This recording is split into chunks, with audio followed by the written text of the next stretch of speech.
ফিলিস্তিন ইস্যুতে ইরানের অবস্থানের প্রশংসা হামাসের। ইরানের পারমাণবিক স্থাপনা পরিদর্শনে যাবে আইএইএ প্রতিনিধি দল। এরপর থাকছে ভেনেজুয়েলায় ভূমিকম্পে মৃতের সংখ্যা বেড়ে 164, অব্যাহত উদ্ধার অভিযান। আরও জানাবো, ভেনেজুয়েলায় উদ্ধার সহায়তা পাঠাচ্ছে ইউরোপের 4 দেশ। সর্বশেষ জানাবো, ফ্রান্সে প্রথম ইবোলা রোগী শনাক্ত, ইউরোপ জুড়ে সতর্কতা। দর্শক, এতক্ষণ শুনছিলেন সংবাদ শিরোনাম, এখন শুনবেন বিস্তারিত। তবে তার আগে অনুরোধ থাকবে, এই ভিডিওটিতে একটি লাইক দিন এবং কমেন্ট করে জানিয়ে দিন কোথা থেকে বা কোন জেলা থেকে আমাদের এই ভিডিওটি দেখছেন বা শুনছেন। আর আমাদের চ্যানেলে নতুন হয়ে থাকলে অবশ্যই চ্যানেলটি সাবস্ক্রাইব করুন। ফিলিস্তিনি জনগণের অধিকার আদায়ের সংগ্রামে ইরানের ধারাবাহিক এবং দৃঢ় সমর্থনের প্রশংসা করেছেন ফিলিস্তিনের ইসলামী প্রতিরোধ আন্দোলন হামাস। বুধবার হামাসের রাজনৈতিক ব্যুরোর সদস্য বাসেম নাইম এবং ইরানের পররাষ্ট্রমন্ত্রী আব্বাস আরাকচির মধ্যে টেলিফোনে আলোচনা হয়।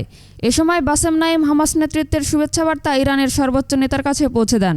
আলোচনাকালে তিনি যুক্তরাষ্ট্রের সঙ্গে সমঝোতায় পৌঁছানোর জন্য তেহরানকে অভিনন্দন জানান। একই সঙ্গে যুক্তরাষ্ট্র ও ইসরায়েলের কথিত আগ্রাসনের বিরুদ্ধে ইরানের দৃঢ় অবস্থান এবং প্রতিরোধমূলক ভূমিকারও প্রশংসা করেন। নাইম বাসেম বলেন, ফিলিস্তিন প্রশ্নে ইরান দীর্ঘদিন ধরে যে নীতিগত অবস্থান বজায় রেখেছে এবং ফিলিস্তিনি জনগণের প্রতি যে সমর্থন দিয়ে আসছে তা অত্যন্ত গুরুত্বপূর্ণ। অন্যদিকে হামাসের সমর্থনসূচক অবস্থানের জন্য কৃতজ্ঞতা প্রকাশ করেন ইরানের পররাষ্ট্রমন্ত্রী আব্বাস আরাকচি। তিনি বলেন, ফিলিস্তিনি জনগণের বৈধ জাতীয় অধিকার পুরোপুরি প্রতিষ্ঠিত না হওয়া পর্যন্ত ইসলামী প্রজাতন্ত্র ইরান তাদের ন্যায্য দাবির পক্ষে থাকবে। আরাকচি আরও বলেন, গাজা উপত্যকায় চলমান ইসরায়েলি সামরিক অভিযান, যুদ্ধবিরতি চুক্তি লঙ্ঘন এবং মানবিক পরিস্থিতির অবনতির বিষয়টি ইরান বিভিন্ন আন্তর্জাতিক ফোরাম, মধ্যস্থতাকারী পক্ষ এবং যুক্তরাষ্ট্রের প্রতিনিধিদের সঙ্গে আলোচনায় নিয়মিতভাবে তুলে ধরছে। তিনি ফিলিস্তিনিদের পক্ষে আন্তর্জাতিক রাজনৈতিক তৎপরতা আরও জোরদারের আহ্বান জানান এবং ইসরায়েলের সামরিক অভিযান বন্ধে কার্যকর পদক্ষেপ নিতে বিশ্ব সম্প্রদায়ের প্রতি আহ্বান জানান। আন্তর্জাতিক পরমাণু শক্তি সংস্থার মহাপরিচালক রাফায়েল মারিয়ানো গ্রোসি বলেছেন, জাতিসংঘের পারমাণবিক পরিদর্শকরা ইরানের ইউরেনিয়াম সমৃদ্ধ কেন্দ্রগুলো পরিদর্শনে যাবেন।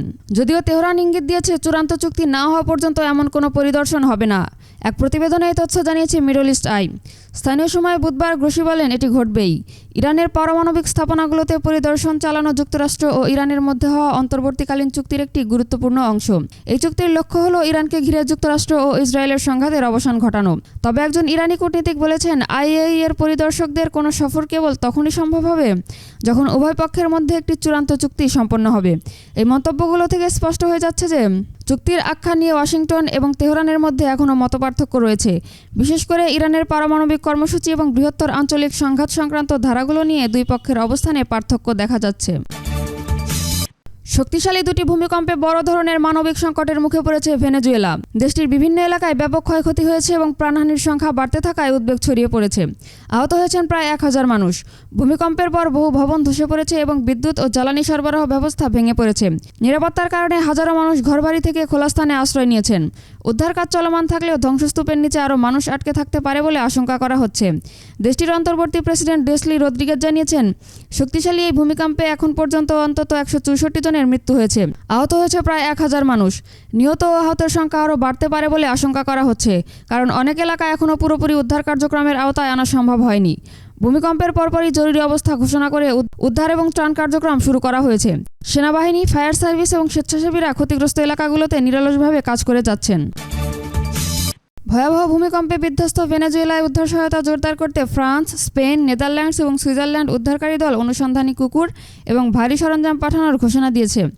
ফ্রান্সের প্রেসিডেন্ট এমানুয়েল ম্যাক্রো জানিয়েছেন, অনুসন্ধান এবং উদ্ধার কাজে দক্ষ 85 সদস্যের একটি বিশেষজ্ঞ দল অবিলম্বে ভেনেজুয়েলায় পাঠানো হচ্ছে। তিনি ভেনেজুয়েলার অন্তর্বর্তীকালীন প্রেসিডেন্ট ডেসলি রদ্রিগেজের সঙ্গে কথা বলে দেশটির জনগণের প্রতি সংহতি প্রকাশ করেন এবং বলেন, ফ্রান্স ও তার অংশীদার দেশগুলো প্রয়োজনীয় সব ধরনের সহায়তা দিতে প্রস্তুত। স্পেনের প্রতিরক্ষা মন্ত্রণালয় জানিয়েছে, সেনাবাহিনীর জরুরি ইউনিটের 54 সদস্যের একটি উদ্ধারকারী দল ভেনেজুয়েলায় মোতায়েনের জন্য প্রস্তুত রয়েছে।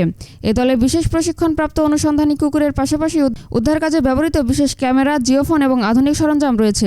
নেদারল্যান্ডসও একটি উদ্ধারকারী দল পাঠানোর পাশাপাশি উদ্ধারকর্মী, অনুসন্ধানী কুকুর এবং প্রয়োজনীয় সরঞ্জাম মোতায়েনের জন্য প্রায় 20 লাখ ইউরো বরাদ্দ দেওয়ার ঘোষণা দিয়েছে।